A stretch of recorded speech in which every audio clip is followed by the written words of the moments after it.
Muy buenas tardes con todos. Buenas tardes, profesora Karina, estudiantes del Instituto Ricardo Palma. Hoy vamos a escuchar a la profesora Karina hablándonos sobre la farmacocinética de medicamentos en identificación de procesos. La Miss Karina es una profesora de nuestro instituto, de la institución, y adicionalmente tiene más de 5 años de experiencia en el rubro de la farmacia como tal, y en el campo asistencial tiene más de 3 años de experiencia. Entonces, la profesora es una docente que tiene mucho campo recorrido en el tema de la farmacia. Entonces, muchachos, presten mucha atención. Al finalizar la conferencia de la MIS, yo les voy a dar una ventana de 5 o 10 minutos para que puedan hacer preguntas por el chat, y yo se las voy a transmitir a la profesora para mantener un orden. ¿Sí, chicos? Sin más preámbulo, profesora Karina, muy buenas tardes. Adelante, por favor.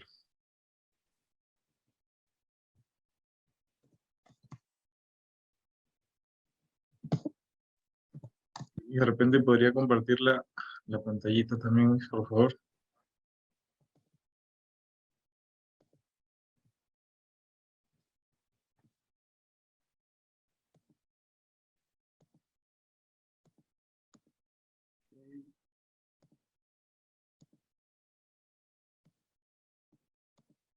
Perfecto. Se puede ver. Ya.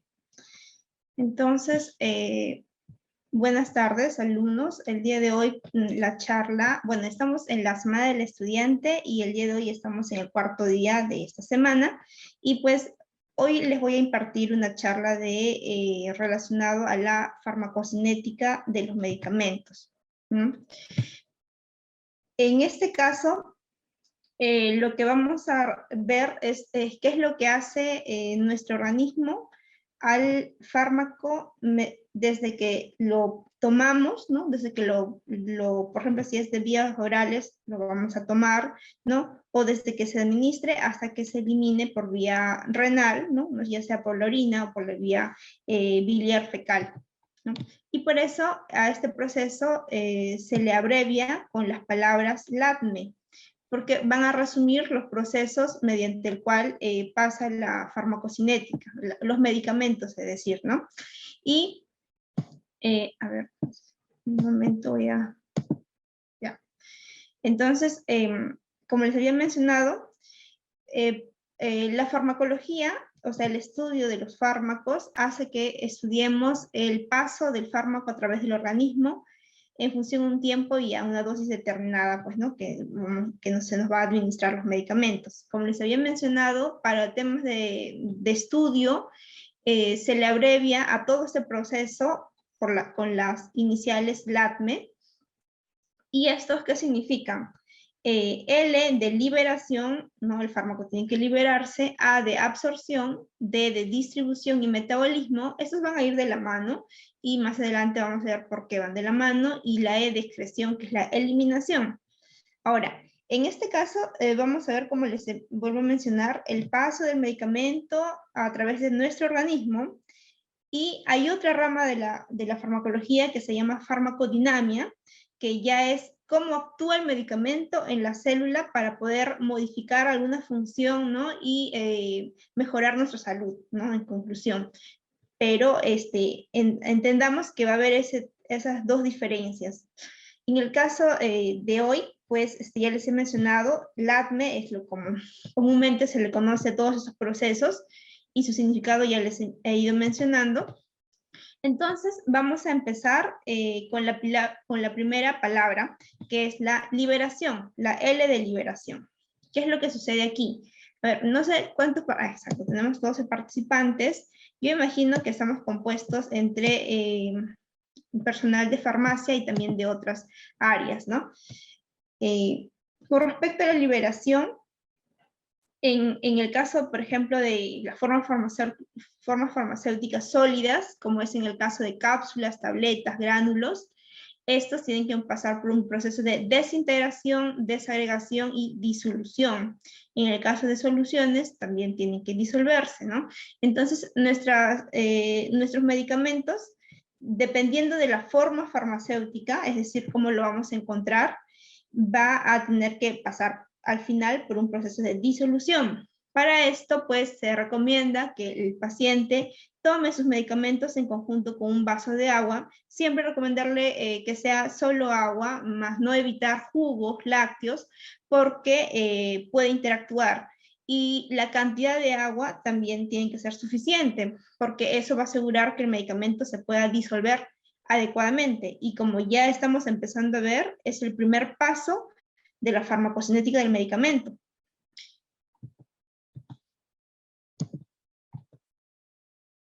¿No? Que es la liberación, es el proceso mediante el cual el principio activo se va a liberar del fármaco y así y va a ser asimilado por el organismo. Ahora, voy a hacer un paréntesis en esta parte, porque ustedes me dirán, sí, ¿no? Profesora, licenciada, ¿no? Qué sé yo. En este caso, yo como trabajador o como futuro trabajador de un establecimiento farmacéutico, como yo sé que mis medicamentos que estoy tomando, todos están aptos para disolverse. En teoría, debería de ser así, ¿no? Porque se supone que al momento que liberan un lote al mercado, pasan por un conjunto de análisis, supervisiones, ¿no? De diferentes profesionales y incumplimiento también de buenas prácticas de manufactura, ¿no? Y estos son auditados, inspeccionados.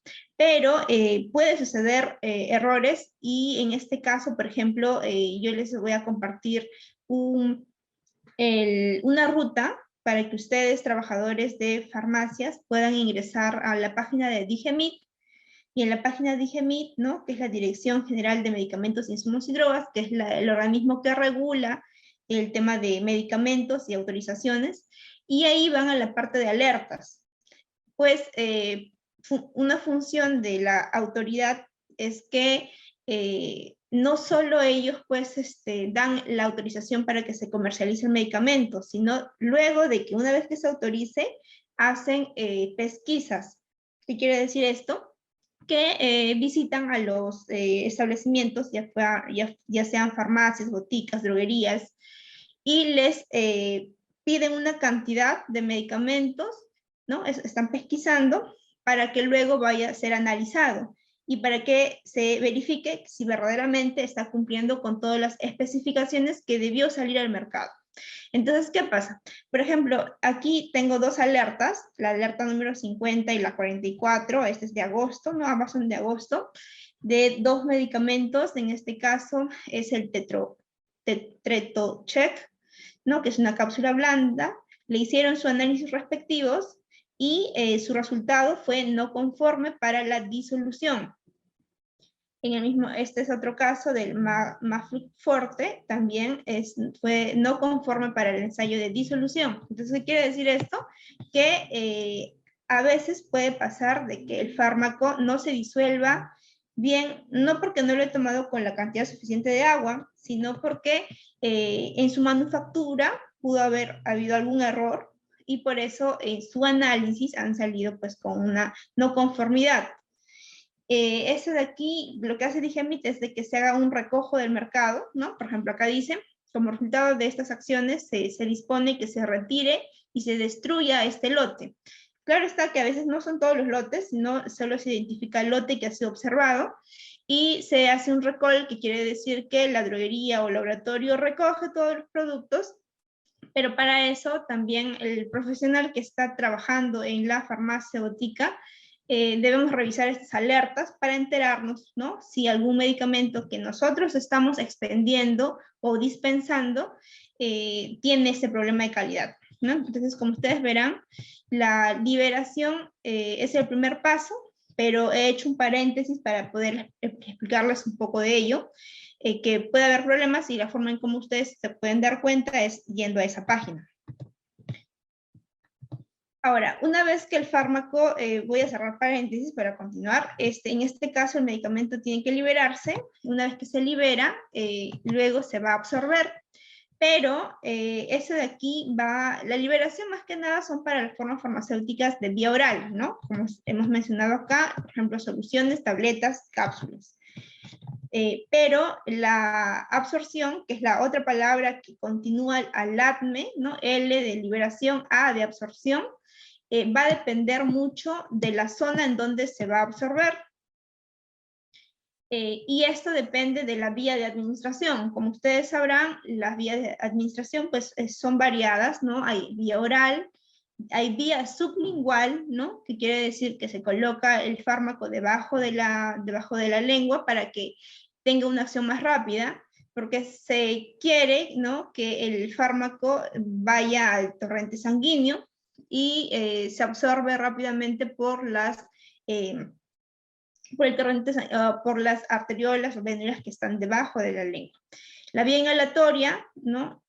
También tenemos la vía endovenosa, que aquí incluso es mucho más rápida su absorción, porque va directamente al torrente sanguíneo. Luego tenemos la vía subcutánea, ¿no? En el tema de las vacunas, la vía intramuscular. Entonces, depende del lugar de absorción, y esto depende también de la vía de administración. La vía endovenosa es mucho más rápida que todas las vías porque ya está directamente en el torrente sanguíneo. Y lo que se quiere es, claro está, que el medicamento se encuentre en el torrente sanguíneo, ¿no? Aquí está justo los ejemplos de vía oral, ¿no? La más rápida es la intravenosa. Y aquí va a haber unas etapas, ¿no? En el tema de los pasos hacia la circulación general, es de que ya el organismo, el fármaco, como los alimentos o tóxicos, a todos ellos se le van a denominar xenobióticos porque es una sustancia externa o extraña, ¿no? Que va a ingresar a nuestro organismo. Y nuestro organismo, de por sí, su función principal es o del hígado o de algunas enzimas, es eliminarlos. De por sí él va a querer eliminar. Claro que está que en ese proceso, pues el medicamento sí va a llegar al sitio de acción y va a dejar su efecto, pero va a haber una pérdida ya desde que ingresa a nuestro fármaco, va a ir perdiéndose porque lo que va a suceder es un efecto de primer paso.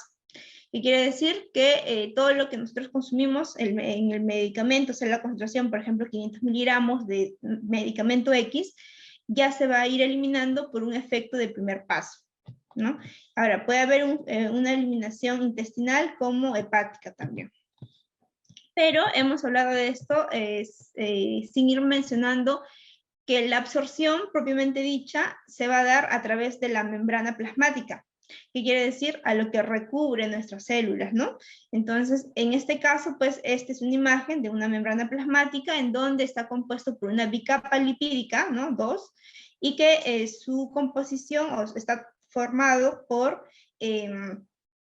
sustancias como, por ejemplo, lípidos. En este caso, en la parte medio son lípidos y la parte externa son hidrofílicos, ¿no? Son polares. O sea, por aquí puede pasar las sustancias hidrofílicas, pero en su interior van a verse retrasadas un poco, pero también las sustancias que son afines a los lípidos también van a poder pasar porque está compuesto en su interior por lípidos. También aquí podemos ver una proteína. O sea, aquí en nuestra membrana vamos a tener lípidos, carbohidratos y proteínas. Las proteínas van a servir como un puente para que pasen algunos medicamentos o algunos iones, ¿no? Como el calcio, el sodio, ¿no? Por aquí van a poder pasar. Entonces, el paso va a ser por difusión pasiva, quiere decir de que solamente el hecho de estar la sustancia ahí hace que puedan pasar, o sea, ahí no hay ningún esfuerzo ni gasto de energía. También va a verse influenciada por el pH, ¿no? Ustedes quizás en un momento han escuchado la palabra pH, pues es qué tan ácido o qué tan básico o neutro puede llegar a ser las sustancias, ¿no? En el caso de medicamentos también son ácidos y bases débiles. Y por lo tanto, la influencia del pH tiene mucho que ver a la hora de absorberse, y más adelante vamos a ver. También está mediado por la existencia de transportadores, como ustedes verán en esta imagen pequeña, ¿no? Ahí hemos visto una proteína, y por su interior está pasando una sustancia, en este caso puede ser un fármaco, y está pasando, ¿no? Al interior. Generalmente en este caso son iones, ¿no? Como cloro, como sodio, como calcio, ¿no? Y en el tema paracelular es que por digamos, pues la membrana plasmática son como estructuras digamos, son estructuras que están continuas unas a otras, pero por el medio, ¿no? Puede pasar también algunas sustancias, y eso se llama paracelular, ¿no? Porque está pasando a través de ella o entre ellas. Entonces, de esa manera pueden pasar nuestros medicamentos hacia a nuestras células. ¿Y qué es lo que importa? O sea, ¿cuáles son los factores que van a modular que se dé adecuadamente una absorción? Que quiere decir el paso del medicamento hacia nuestras células, es que el órgano por donde va a pasar esté vascularizado, quiere decir que esté irrigado, que tenga vasos sanguíneos, porque es ahí, ¿no? En los vasos sanguíneos donde va a atravesar nuestros medicamentos. Por eso se dice que la absorción en mayor cantidad se da en el intestino delgado. ¿Por qué? Porque es más grande. ¿Por qué? Porque está muy irrigado, como ustedes verán acá, ¿no? Bueno, es solo un dibujo, pero el intestino delgado pues está compuesto por el duodeno, yeyuno e ilion, y esos de aquí están recubiertos por microvellosidades. O sea, si bien es cierto, es una estructura larga, pero en su interior hay microvellosidades, y esos están recubiertos, están irrigados, entonces hay mayor espacio por donde se va a absorber. Por eso es que en el estómago en el intestino, perdón, es donde se va a realizar una mayor absorción de nuestros medicamentos. Y hay propiedades físico-químicas que van a dar al lugar de que sí se dé con mayor énfasis la absorción, y eso va a depender del tamaño de la molécula, del fármaco, ¿no? Los fármacos que tienen menor peso molecular, vamos a llamar que el tamaño de la molécula, el tamaño de la molécula de mi medicamento, vamos a mencionar que esos van a tener un peso molecular. Por lo tanto, a menor peso molecular, mayor va a ser su absorción, ¿no? Aquí dice, ¿no? Las posibilidades de una difusión rápida disminuyen a medida que aumenta el peso molecular. Mientras más grande, va a haber más problemas para que puedan absorberse, pero esa molécula que es grande puede utilizar otros mecanismos de ingreso. Pero hay otras situaciones también en donde van a influenciar la absorción, que es el grado de ionización. Probablemente para ustedes es algunos términos nuevos, pero como todo en nuestro organismo son reacciones químicas, ¿no? Por eso es que la carrera de farmacia o la farmacología de base tiene el tema químico, entonces está presente, ¿no? Esos conceptos. Por ejemplo, habíamos mencionado que los medicamentos o bien son ácidos débiles o bases débiles, ¿ya? Eso es lo que quiero en principio, que ustedes lo tomen ya como una palabra, que bases débiles y ácidos débiles. Así son los fármacos. Ustedes también saben que al pasar por nuestro sistema digestivo, acá tengo una imagen, el pH, ¿no? El que sea ácido o base o neutro, va a variar, ¿no? Como ustedes verán aquí, el pH de la boca o la cavidad oral es de 6.8 a 7.5. Bueno, antes no les he mencionado, pues, ¿no? El pH ácido es de 1 a 2 a 3, ¿no? Y ya sucesivo a esto, ¿no? Empieza a ser básico. En el punto 7, ¿no? Cuando llega a 7, ya empieza a ser básico, ¿no? Alcalino. Y en este caso, por ejemplo, sería alcalino, ¿no? Empezando por la cavidad oral, 6.8, 7.5. Pero en el estómago, como ustedes verán acá, pues donde se libera el ácido clorhídrico, está ácido, disculpen, de 1.5 a 2.0, y así va a ir variando. Y donde es lo contrario, ¿no? O sea, es básico o alcalino, es en el intestino delgado. Ustedes verán acá que en el duodeno va a ser 5.6, 8.0, ¿no? Intestino en el colon 7.9, 8.5, o sea, y aquí ya es básico. Entonces, el medicamento, aquí hay una imagen para que se les pueda hacer más fácil entender a ustedes, es de que, por ejemplo, si un fármaco es ácido, ¿ya? Al estar en contacto con un medio, o sea, en este sistema digestivo, el pH, si es ácido, va a estar en una forma no ionizada. También eso es algo que ustedes solamente entiendan, que no ionizado es cuando está en un medio igual, ¿no? Mi medicamento es ácido y donde yo estoy pasando, donde está pasando ese medicamento también es ácido. Y los dos ácidos hacen de que el fármaco esté no ionizado. Y cuando está no ionizado es cuando es más liposoluble y se absorbe más. Caso contrario, cuando hay un fármaco que es básico y el otro es lo contrario, ácido, entonces se va a ionizar, por lo tanto va a ser hidrosoluble, ¿no?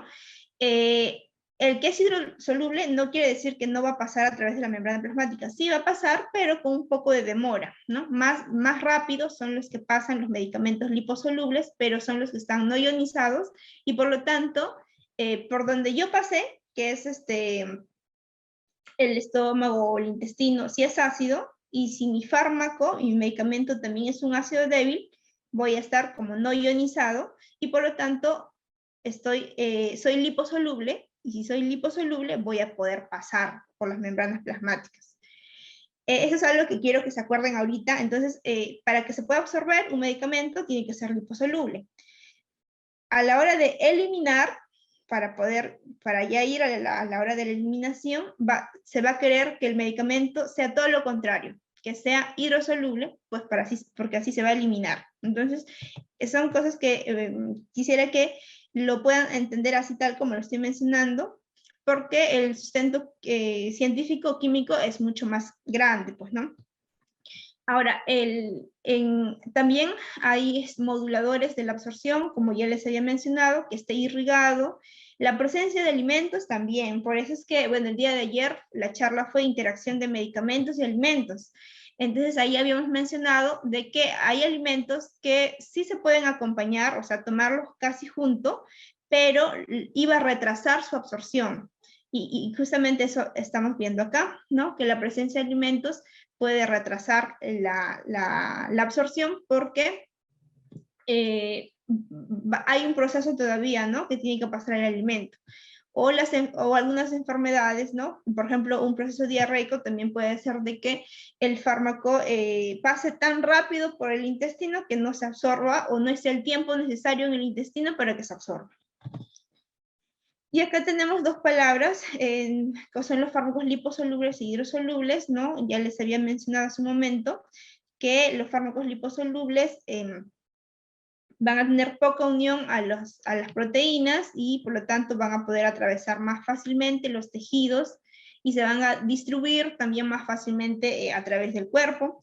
En cambio, los fármacos que son hidrosolubles, ¿no? O sea, son solubles en agua, van a tener más afinidad por las proteínas y tienen menos probabilidad de absorberse en los tejidos.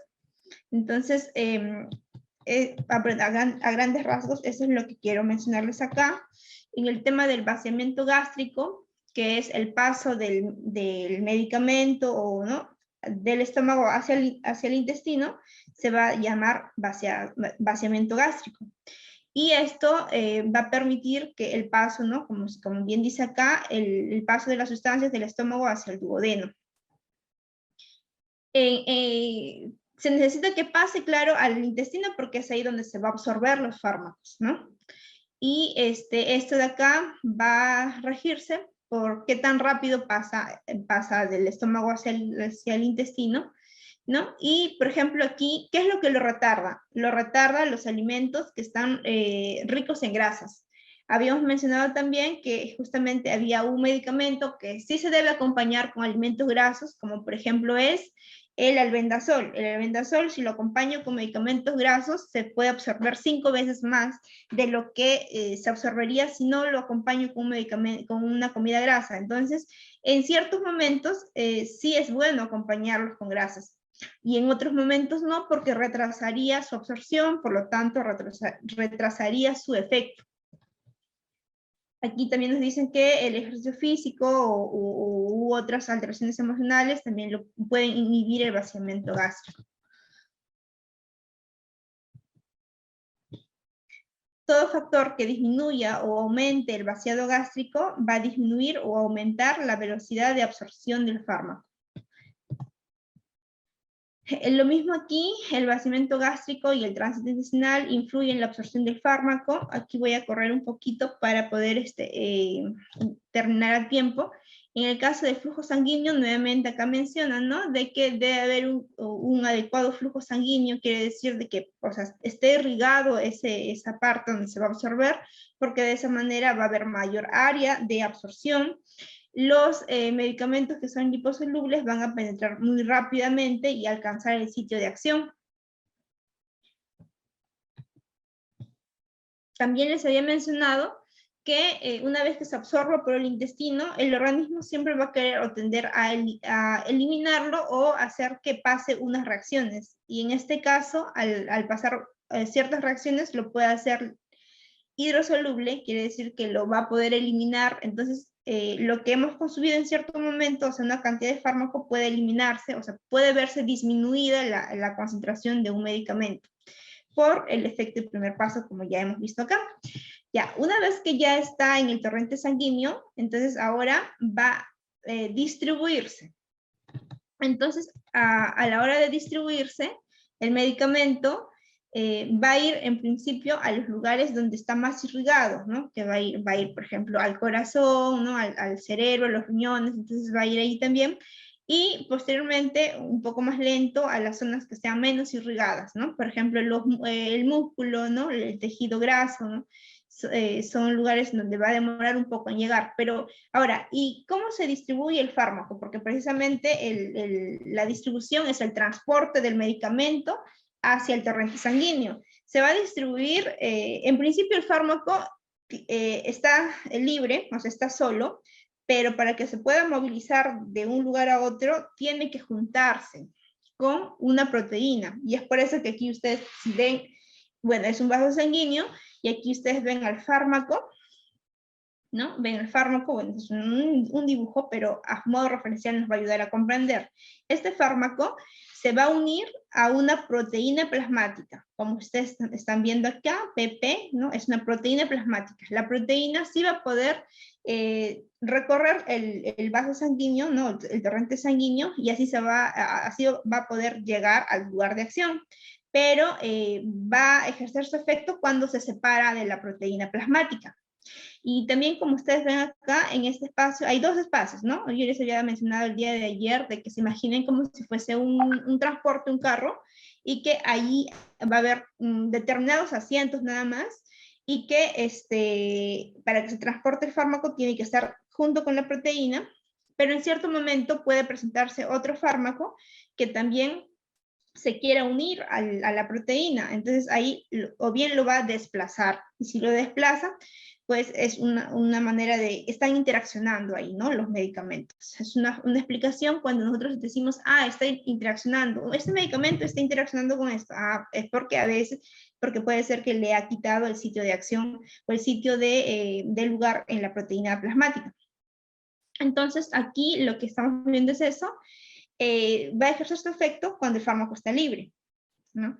En conclusión, es lo que quiero transmitir en esta diapositiva.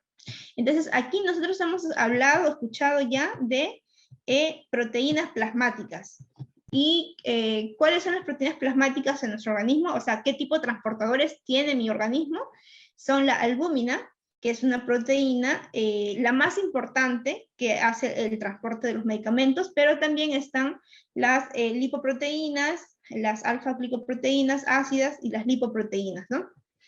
Entonces, la que hay en mayor cantidad es la albúmina y se va a unir a medicamentos que son ácidos débiles, y es la proteína más importante y abundante que tiene mayor capacidad de fijación a las sustancias, dice acá, ¿no?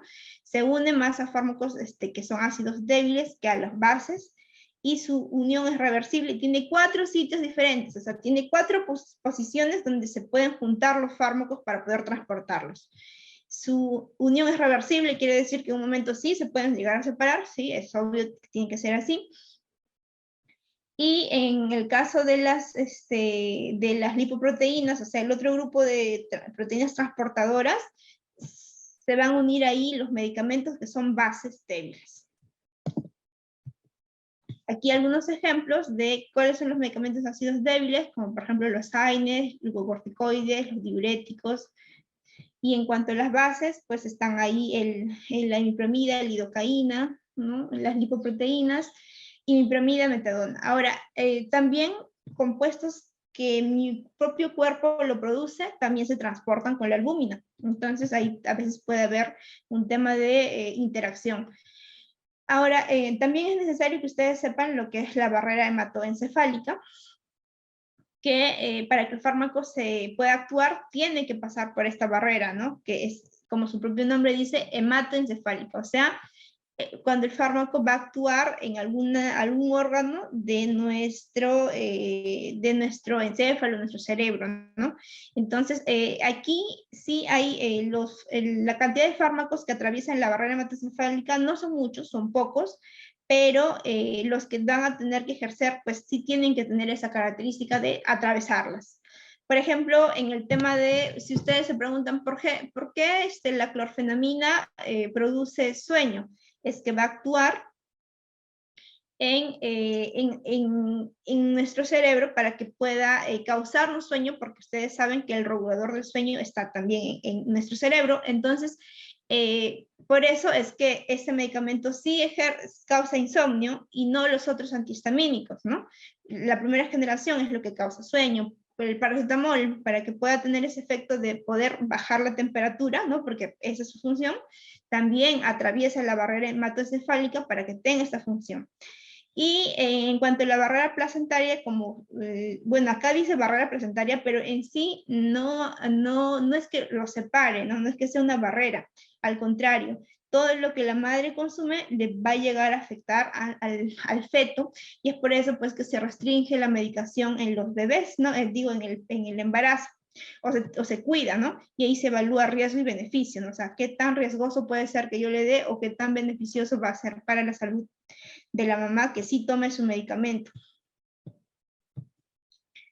También la distribución va a depender del volumen de distribución de ese fármaco, ¿no? Esa información de cuál es el volumen de distribución lo vamos a encontrar en los insertos de los medicamentos. Ahí nos van a decir, sí, es 0.5 por litro, ¿no? O 5 litros por kilogramo, qué sé yo. Entonces, ese es el volumen en qué tanto se puede distribuir el fármaco. Ahora vamos a pasar a lo que es el metabolismo o la biotransformación. ¿Qué quiere decir? Ya, entonces está distribuido, pero al distribuirse, como les había mencionado, van a irse a órganos perfundidos y van a pasar por el hígado. Es ahí donde se va a dar el metabolismo, ¿no? Se va a dar metabolismo o biotransformación. ¿Por qué? Porque el organismo los va a transformar en otras sustancias. Hace un momento, en LATME, cuando se habló de LATME, la palabra D estaba unida a la palabra M. ¿Por qué? Porque a la hora de distribuirse, va a entrar a metabolizarse. Y también a la hora de hablar de metabolismo, el organismo tiende a querer eliminar las sustancias. Y en este caso, al pasar por metabolismo, o bien lo va a formarlo para que se pueda eliminar, o bien lo va a activar, ¿no? Por ejemplo, en este caso, por unas fases. El metabolismo es pasar por fases. Fase 1, fase 2. Ambas tienen la función de que el medicamento sea más hidrosoluble. Está aquí, ¿no? Dice más, ¿no? Esas flechitas y al final nos da un igual. ¿Para qué? Para que el medicamento sea hidrosoluble. Eso quiere decir que se pueda eliminar por la orina, por lo tanto tiene que ser de esa forma, ¿no? Tiene que tener afinidad por el agua. Entonces, el metabolismo, o sea, el hígado, va a querer hacer esto, va a querer llegar a que sea hidrosoluble, ya sea por la fase 1 o por la fase 2.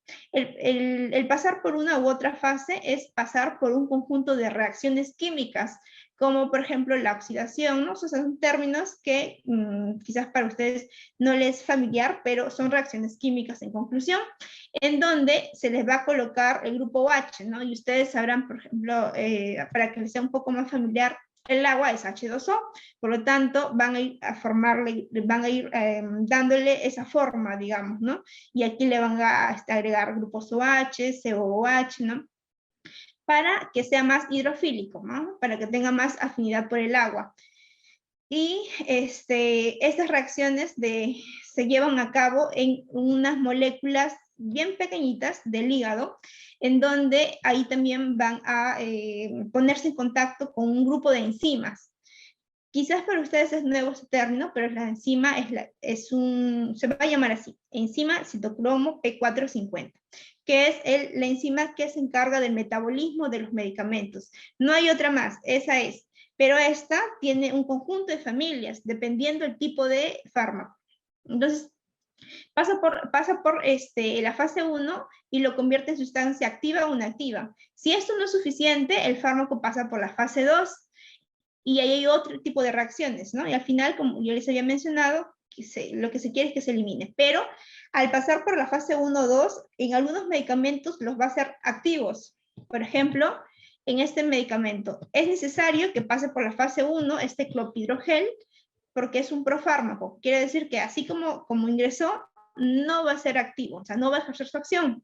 Pero cuando pasa por esta fase 1, lo va a convertir en una sustancia activa o sea, en un metabolito activo y va a cumplir su función. Ahora, aquí debería haber sido tóxico. También al pasar por estas fases, lo que puede pasar es que convierta algunas sustancias a sustancias tóxicas, ¿no? Como por ejemplo, ese es un ejemplo como para que ustedes se informen un poco de la alimentación que podamos tener. Por ejemplo, las comidas asadas, estas de aquí van a liberar o darnos un compuesto que se llama benzopireno, que al pasar por estas fases que estamos hablando acá, ¿no? Justamente aquí ustedes ven acá, el benzopireno es un carcinógeno, que al pasar por esta enzima lo convierte en un carcinógeno más potente, ¿no? Entonces, en conclusión, el consumo en demasía y por mucho tiempo de carnes asadas, como ustedes verán aquí, o el humo del cigarrillo o el compuesto de los cigarrillos nos puede causar cáncer. Y por esto, porque en cuanto al metabolismo lo convirtió a una sustancia más tóxica. Entonces, de esa manera actúa también el metabolismo de nuestro organismo. Yo les había mencionado que la enzima citocromo P450 es la encargada del metabolismo del medicamento, pero como ustedes verán acá, hay un conjunto de familias, ¿no? Un CYP1A2, un CYP12-9, todos esos son un conjunto de estas enzimas que se encargan del metabolismo de esos fármacos y así sucesivamente.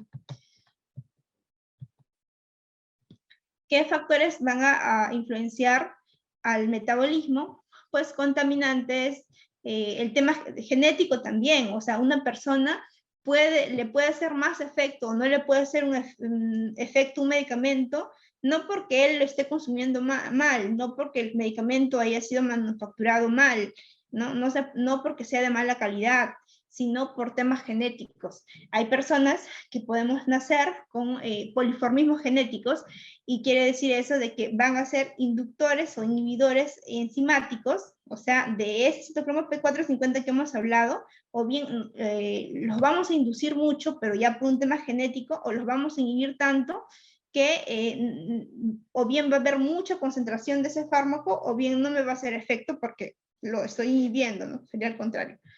Entonces, es un factor también que modifica la biotransformación. Y aquí está, ¿no? También pues hay medicamentos o sustancias que actúan como inhibidores o inductores enzimáticos. Quiere decir de que va a aumentar o disminuir la velocidad de su metabolismo. Otros factores, por ejemplo, las enfermedades hepáticas, también tienen mucho que ver, porque si está mal mi hígado, pues no va a poder realizar su función correctamente, ¿no?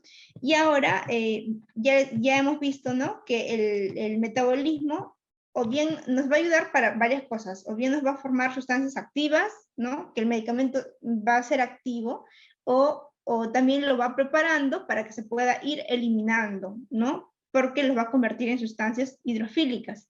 Entonces aquí ya, por eso es que vamos a empezar a hablar de la excreción o la eliminación, o sea, cómo se elimina el fármaco.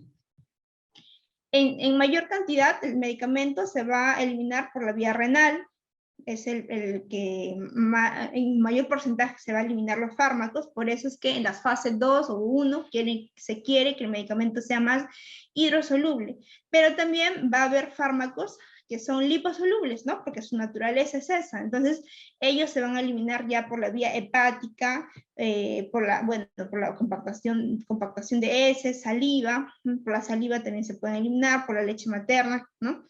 O hay fármacos que se van a eliminar por la vía gaseosa, ¿no?, que es la vía pulmonar, o a veces también en la diálisis, ¿no?, que a veces los pacientes se someten.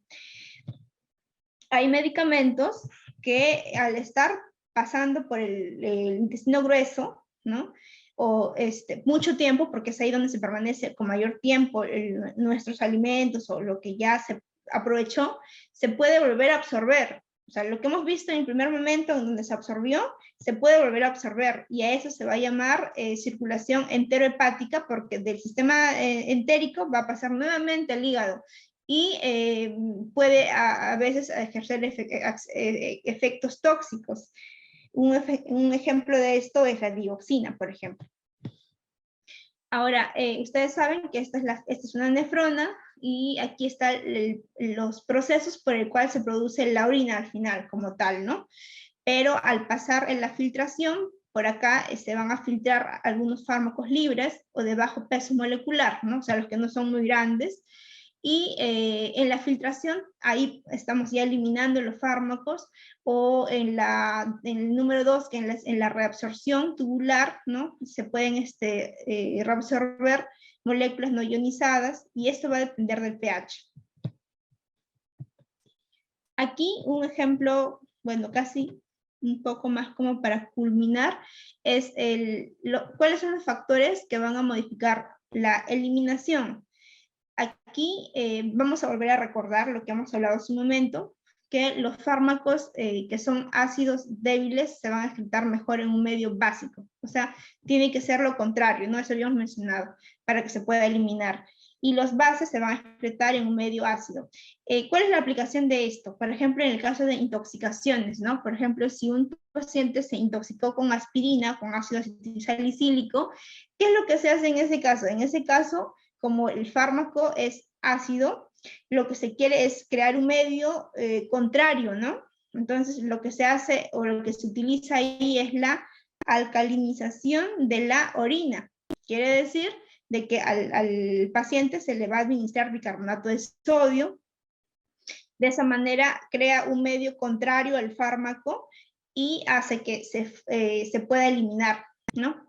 Y no, se quiere que se convierta en un estado ionizado, para que no se absorba y se pueda eliminar, ¿no?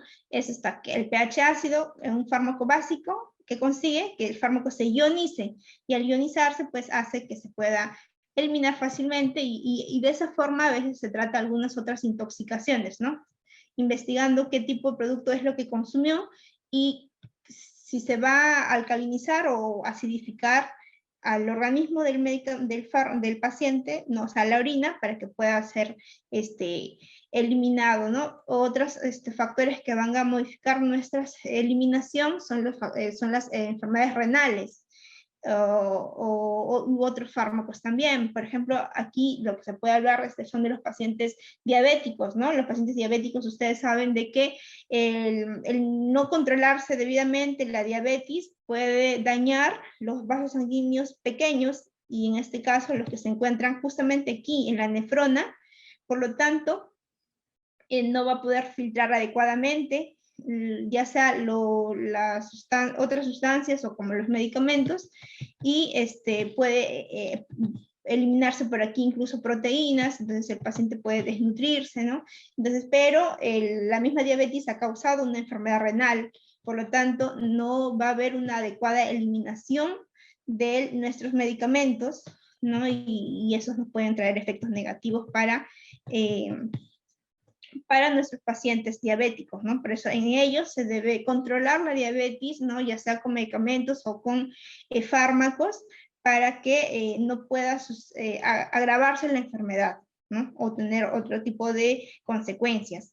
Entonces, hasta ahorita es lo que hemos desarrollado, son las 5 palabras que son claves para entender qué es lo que hace qué es lo que le hace nuestro organismo al medicamento, ¿no? El ADME, que es la liberación, la absorción, la distribución, el metabolismo y la excreción. Tiene que pasar por todo este proceso, nuestro medicamento, ya en un momento determinado es en donde, por la otra área de la farmacología, que es la farmacodinamia, se explica cómo actúa el medicamento en la célula para que ejerza la función, pero en este caso lo que se ha querido hablar es eso.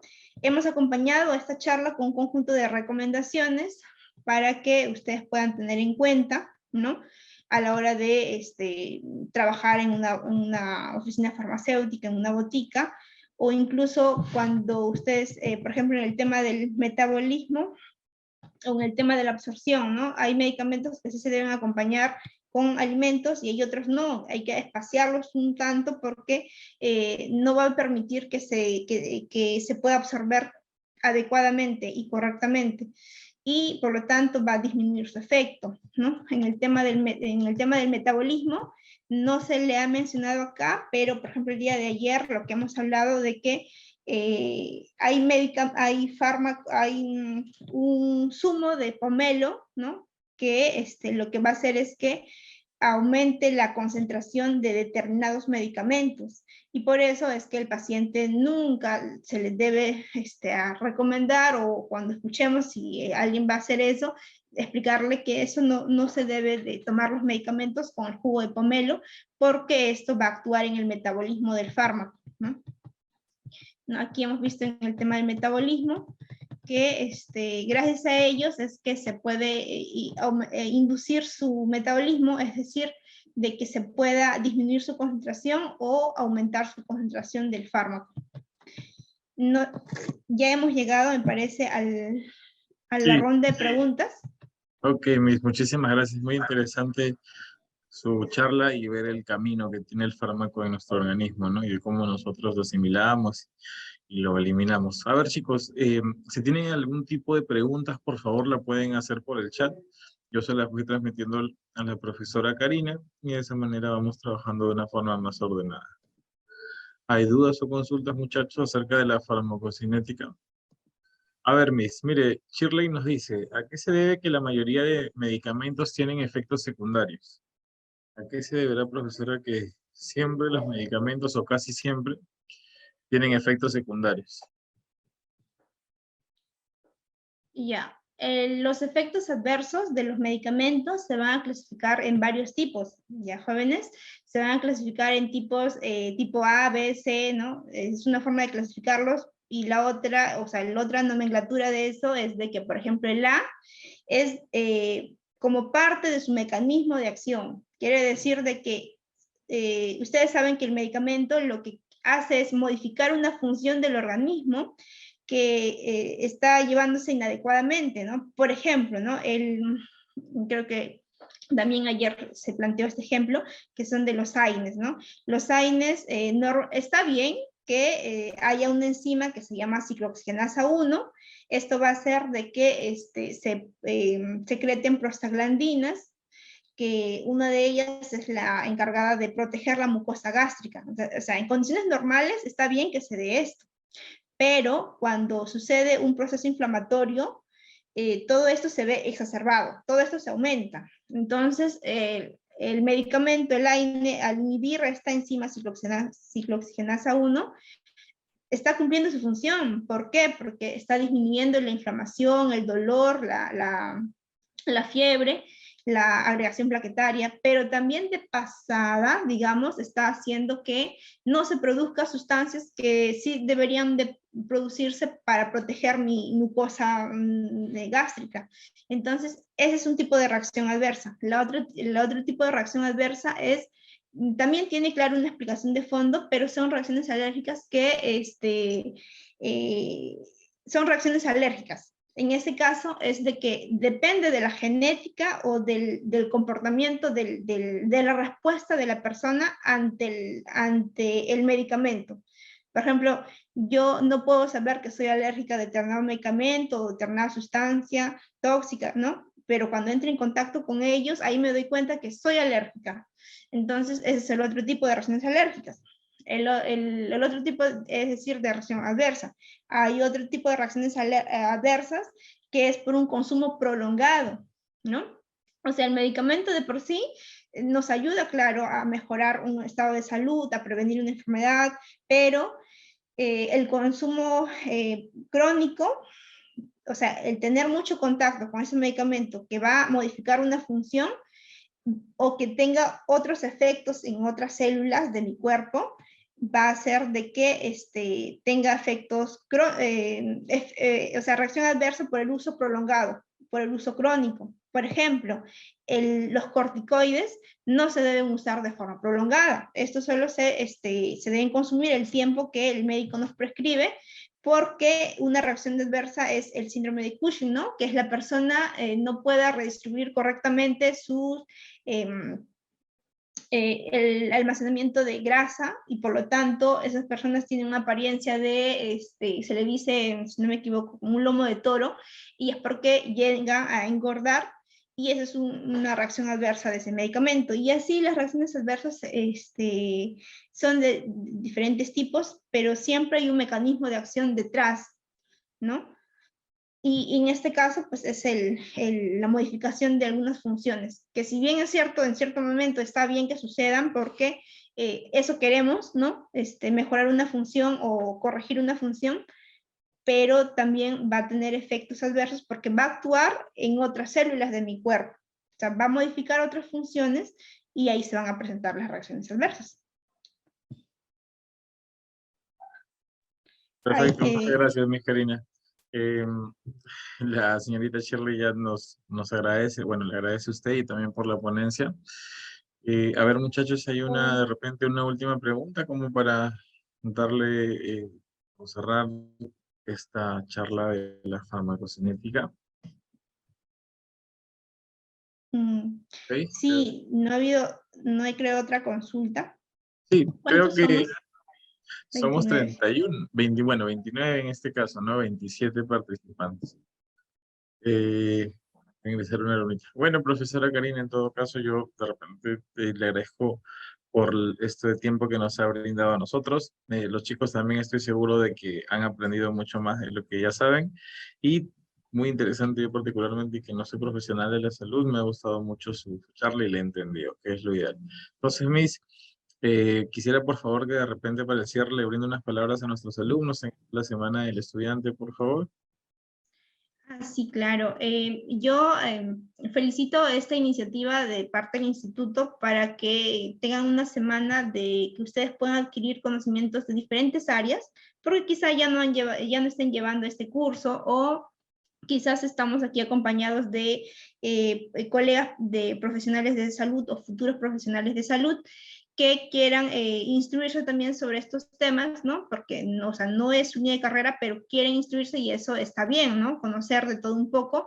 El autoinstruirse es una herramienta que nos va a llevar mucho más lejos siempre, ¿no? O sea, nosotros no solo debemos quedarnos con lo que nos diga la docente, con lo que dice mi clases, ¿no? Nosotros lo que debemos hacer es investigar un poco más, y en este caso ustedes al inscribirse a este tipo de cursos, pues hacen que obtengan sus conocimientos para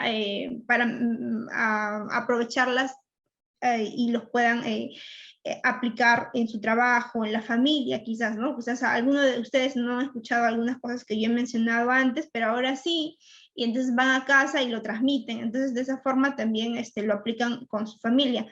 Lo otro que quería mencionar es que en estas charlas también he visto no solo conocimientos técnicos, como en este caso, sino también he visto conocimientos en el tema de formación como persona, ¿no? O sea, cómo les ayuda algunas charlas para que ustedes puedan relacionarse en su trabajo.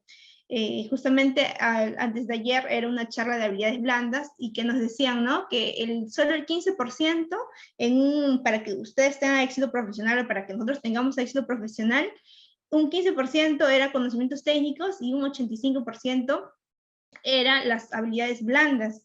Eso hace que mejoren nuestras relaciones interpersonales, ¿no? O sea, cómo comunicar mi idea, cómo hacer valer mi opinión o mi posición. Entonces, como he visto ese conjunto de temas en esta semana, se agradece bastante la iniciativa que han tenido el instituto y espero que haya sido provechoso para cada uno de ustedes. Y si ustedes tienen algún tipo de duda con respecto al tema de farmacia, pues estoy a disposición de ustedes, ¿no? Yo estoy a cargo de unos cursos, pero no quita que pueda responder algunas dudas que ustedes puedan tener. Muchas gracias.